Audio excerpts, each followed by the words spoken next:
Morning. पिछले video में हमने विविध प्रश्नावली के प्रश्नों को हल करना सीखा था। आज की इस वीडियो में हम अध्याय 2 वास्तविक संख्याओं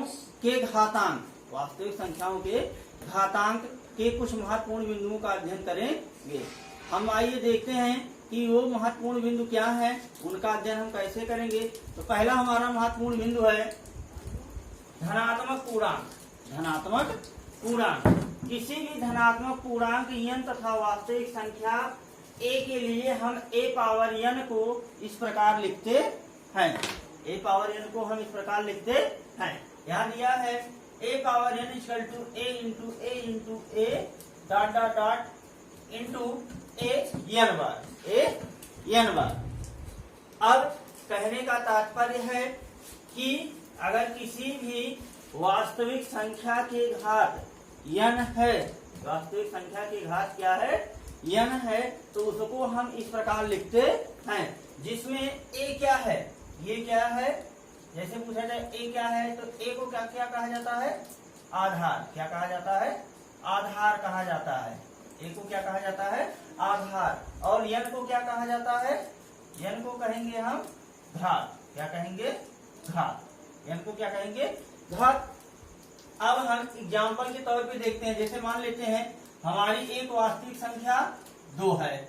वास्तविक संख्या क्या है, 2, तो इसको कहेंगे आधार। आधार कितना है, 2 है। आधार कितना है, 2 है। और वास्तविक संख्या कितनी है, 2 हो गई। वास्तविक संख्या कितनी हो गई, 2। और धनात्मक पूर्ण घातांक कितना है, मान लेते हैं 4 है। धनात्मक पूर्ण घातांक कितना है, तो 4। तो यहाँ हमने लिखा है a बार n बार। तो n क्या है, n क्या है, एक धनात्मक पूर्णांक है। n क्या है, एक धनात्मक पूर्णांक है। तो अगर हम a पावर n की तुलना करते हैं तो a बराबर यहाँ कितना लिखा है, 2। a बराबर कितना लिखा है, 2। और n बराबर कितना लिखा है, 4। तो इसको हम लिख सकते हैं 2 गुणे 2। यहाँ 2 गुणे 2 कितनी बार लिखे, 4 बार, क्योंकि यहाँ दिया है n बार। कितनी बार दिया है, n बार। तो n का मतलब है कि जो आपका आधार दिया है, उस पे जो घातांक है उतनी बार उसको लिखना है। कहने का तात्पर्य है कि अगर 2 के घाते 4 दिया है तो इसको लिखेंगे 2 गुणे 2। तो ये बराबर कितना है, 2 दूना 4 दूनी 8 दूनी 16, बराबर कितना आ गया, 16। लेकिन अगर हम इस प्रकार लिखते हैं 2 गुणे 4, तो ये पूर्ण गलत है। ये क्या है, पूर्ण गलत है। इसको हम इस प्रकार से नहीं लिख सकते हैं। क्यों नहीं लिख सकते हैं, क्योंकि हमें कितनी बार लिखना है, n बार। n का मतलब जितनी बार घातांक रहेगा, जितनी बार आपका घातांक रहेगा उतनी बार हम 2 का गुणा करेंगे, उतनी बार। कहने का तात्पर्य जैसे 2 है यहाँ और यहाँ 4 है, तो 4 बार 2 का गुणा करेंगे। 4 बार 2 का गुणा करने का मतलब कितना है कि 4 टाइम, तो 2 गुणे 2। यही आपका था धनात्मक पूर्णांक घात का नियम। दूसरा हमारा है ऋणात्मक पूर्ण घात का नियम। किसी धनात्मक पूर्णांक n को अशून्य वास्तविक संख्या a के लिए a पावर माइनस n बराबर 1/a। अगर कोई भी वास्तविक संख्या है और उसका घात क्या होता है, ऋणात्मक होता है। क्या होता है, ऋणात्मक होता है, तो उसको हम 1/a के रूप में लिखते हैं। जैसे यहाँ लिख दें 2 के घाते -1, तो इसको बराबर लिखेंगे, बराबर 2 के घाते -1 का मतलब हो गया आपका कि 1/2 के घाते 1। तो इसको बराबर लिखेंगे 1/2। ये आपका क्या है, ऋणात्मक पूर्ण घात का नियम। जैसे यहां मान लें 3 के घाते -2, तो यहाँ बराबर लिखेंगे 1/3 के घाते 2। अब जो यहाँ 1 लगा दिए तो इसका ऋणात्मक चिन्ह क्या हो गया, परिवर्तित हो गया। तो इसको बराबर लिख सकते हैं 1/3 के घाते 2 का मतलब 3 गुणे 3 बराबर 3 त्रिक का 9। ठीक यही कंडीशन में अगर कहीं हो जाता है, मान लीजिए 3 के घाते -3 हो जाता है, यहाँ मान लेते हैं, तो यहाँ कितना हो जाएगा 3 के घाते 3, तो 3 का गुणा कितनी बार 3 बार, 3 गुणे 3 गुणे 3, तो 3 त्रिक का 9 त्रिक 27, तो यहाँ कितना हो जाता 27। ये है ऋणात्मक पूर्ण घातांक का नियम। अब ऋणात्मक पूर्ण घातांकों के, अब पूर्ण घातांकों के हम नियम का अध्ययन करते हैं। तो पूर्ण घातांकों के नियम में हम क्या देखते हैं, यदि ए एक वास्तविक संख्या यम तथा यम क्या है धनात्मक पूर्णांक है, यम तथा यम क्या है धनात्मक पूर्णांक है, तो ए पावर यम इंटू ए पावर यम बराबर ए पावर यम प्लस यन, ए पावर यम प्लस यन। अब इस कंडीशन में हम देखेंगे यदि कोई भी वास्तविक संख्या है, जैसे मान लेते हैं 2 के, कोई भी वास्तविक संख्या एग्जाम्पल के तौर पे ले लेते हैं, लेकिन यहाँ देखने की बात है कि ये किस नियम को फॉलो कर रहा है। यदि 2 पूर्णांक हैं, यदि 2 पूर्णांक हैं और दोनों में क्या है आधार बराबर है, यदि 2 पूर्णांक जिनके आधार क्या है बराबर हैं और बीच में क्या है गुणे का चिन्ह है, ऐसे 2 पूर्णांक जिनका आधार बराबर हो और बीच में गुणे का चिन्ह हो, तो उनकी घातांकें आपस में क्या होती हैं जुड़ जाती हैं, उनकी घातांकें क्या होती हैं आपस में जुड़ जाती हैं। तो यहाँ देखेंगे आधार क्या है दोनों के बराबर हैं, तो इनकी घातांकें क्या होंगी जुड़ जाएंगी, लेकिन किस कंडीशन में, जब गुणे का चिन्ह होगा, जब गुणे का चिन्ह होगा तो ये घातांकें आपस में क्या होंगी जुड़ जाएंगी। अब हम उदाहरण के तौर पे देखते हैं, जैसे मान लेते हैं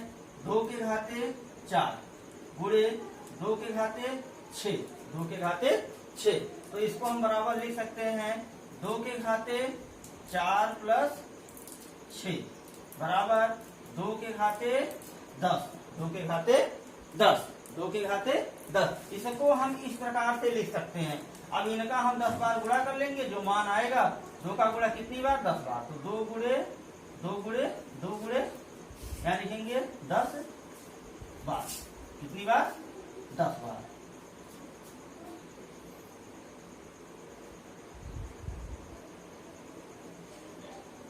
कितनी बार लिखेंगे 10 बार। ये है पूर्ण घातांक के जो है गुणे का नियम, पूर्ण घातांक में गुणे का नियम। इसके बाद हम पूर्ण घातांक में जो है भाग का नियम पढ़ेंगे। इसके बाद हम पूर्ण घातांक में किसका पढ़ेंगे भाग का नियम पढ़ेंगे और उसी का हम क्या करेंगे अध्ययन करेंगे।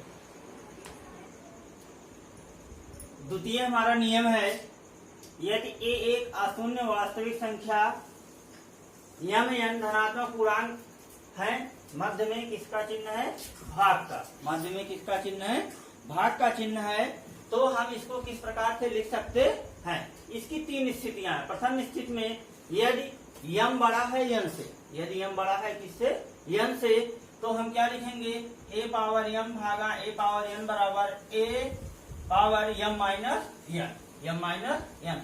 कहने का तात्पर्य है यदि 2 पूर्णांकों के बीच में भाग का चिन्ह है और उनके आधार बराबर हैं, तो घातांकें क्या होती हैं घट जाती हैं, घातांकें क्या होती हैं घट जाती हैं, घातांकें क्या होती हैं घट जाती हैं। कहने का तात्पर्य है यदि 2 पूर्णांक जिनके मध्य बराबर का भाग का चिन्ह है, जिनके मध्य किसका चिन्ह है भाग का, और आधार बराबर हो, तो घातांकें क्या होती हैं घट जाती हैं, घातांकें क्या होती हैं घट जाती हैं। ऐसे 2 पूर्णांक जिनका आधार बराबर हो, बीच में भाग का चिन्ह हो, तो घातांकें घट जाती हैं, घातांकें क्या होती हैं घट जाती हैं। अगर योग इसमें भाग की जगह किसका चिन्ह होगा गुणे का, तो घातांकें क्या होती हैं जुड़ जाती हैं। लेकिन इसमें कंडीशन है, यदि यम बड़ा है यन से, तो घातांकें क्या होंगी घटेंगी।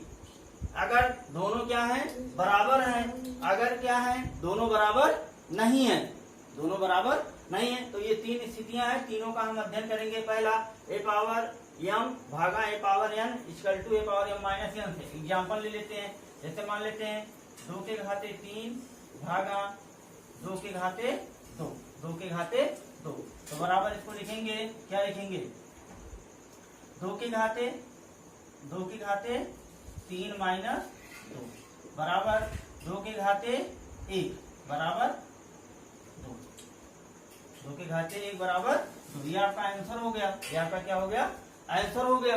दूसरा नियम है यदि a पावर m, अगर जो है क्या है दूसरा नियम, यदि m बराबर n के हो, यदि m बराबर क्या हो, n के हो, अगर इस स्थिति में कि घातांक उनके क्या है, बराबर हैं, तो हम घातांकों को क्या करेंगे, घटाएंगे। घटाने का कहने का मतलब है अगर घातांक आपस में क्या है, बराबर हैं, घातांक क्या है, बराबर हैं, तो यहाँ हो जाएगा 2 माइनस 2, 2 के घाते 0, 2 के घाते 0। तो किसी भी संख्या के घात अगर 0 होता है तो इसको लिखेंगे बराबर a। अगर a पावर, a क्या है, वास्तविक संख्या है, a क्या है, वास्तविक संख्या, और a के घाते 0 है, तो इसकी वैल्यू कितनी होगी, 1 होगी। इसकी वैल्यू कितनी होगी, 1 होगी। इसीलिए यहाँ पे क्या लिखा गया है, a power 0 into 1, a power 0 into 1। यहाँ भी आपका यही फार्मूला बनेगा, ये आपका सूत्र है जो प्रश्नावली के प्रश्नों को हल करते वक्त काम आएगा। दूसरा है, ये हो गया। तीसरा नियम है यदि m से बड़ा है n, यदि m से बड़ा है n, तो हम क्या करेंगे, n में से m को घटाएंगे, n में से m को घटाएंगे। तो इसको बराबर लिखेंगे, जैसे मान लेते हैं कोई भी संख्या है, 2 के घाते कितना कर लें, 2 भागा 2 के घाते 3। तो इस नियम के अनुसार n माइनस m, तो 2 के घाते 3 माइनस 2, 2 के घाते 3 माइनस 2।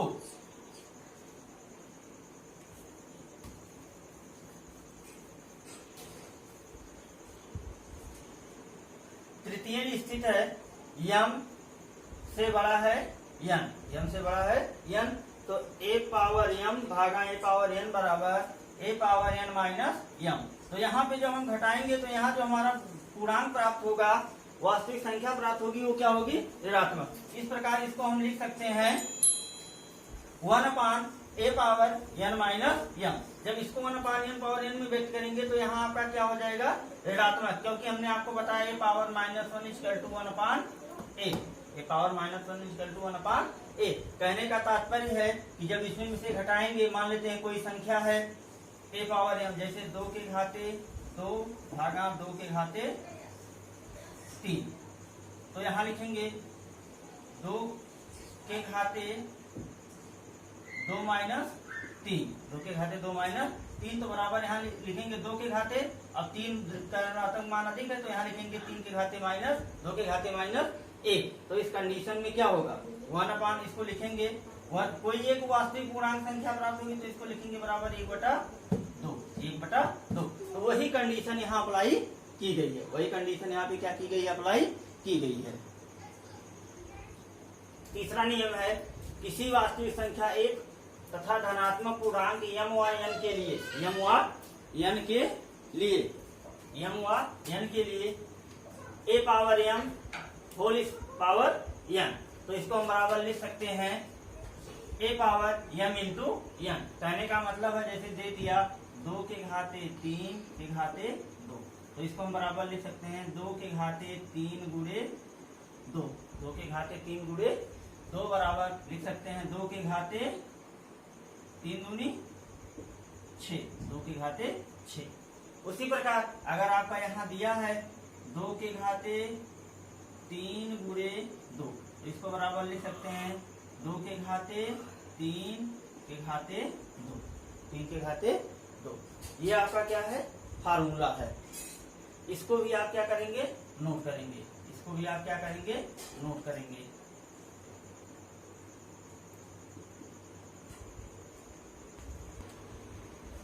अंतिम हमारा नियम है वास्तविक संख्याओं a व b तथा धनात्मक पूर्णांक m व n के लिए। इसमें 2 स्थितियां हैं। पहली स्थिति है कि 2 धनात्मक पूर्णांक, 2 वास्तविक संख्याएं a और b हैं, 2 वास्तविक संख्याएं a b हैं, और उनके जो है धनात्मक पूर्णांक जो है क्या है, m और n है, या केवल n है। तो इस कंडीशन में हम उसको किस प्रकार लिख सकते हैं, जैसे यहाँ दिया है a power n, a power n, तो इसको बराबर लिख सकते हैं a power n into b power n, a power n into b power n, b power n। ये आपका पहला फार्मूला हो गया। दूसरी कंडीशन है यदि कोई भी परमीय संख्या है जिसके घातांक क्या है, भाग का चिन्ह है बीच में और a by B whole power n, जहां b नॉट इक्वल जीरो अर्थात b का मान कभी जीरो नहीं होना चाहिए। तो इसको हम बराबर लिख सकते हैं a के घाते n बटा b के घाते n, a के घाते n बटा b के घाते n के रूप में हम इसको व्यक्त कर सकते हैं। यही आपका a के घाते n और b के घाते n के रूप में व्यक्त कर सकते हैं। अब हम आपको कुछ महत्वपूर्ण सूत्र बताते हैं। इन सूत्रों को जो है आप ध्यान से देखिएगा और पढ़िएगा। इसके बारे में हम पहले ही बता दिए हैं। इससे आगे वाले वीडियो में हम प्रश्नावली के प्रश्नों को हल करना सीखेंगे। इतने पॉइंट बताए गए हैं, जितने भी पॉइंट आपको बताए गए हैं, इन सब पॉइंट को आप जो है वीडियो तथा किताब को वीडियो देखते हुए किताब को सामने रखकर जितने भी पॉइंट बताए गए हैं सबको आप जो है फेयर कॉपी में नोट कर लीजिएगा।